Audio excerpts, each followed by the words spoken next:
আমি চতুর্থ শ্রেণীর ছাত্রী। আমি যে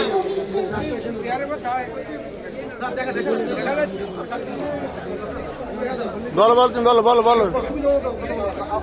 আসসালামু আলাইকুম।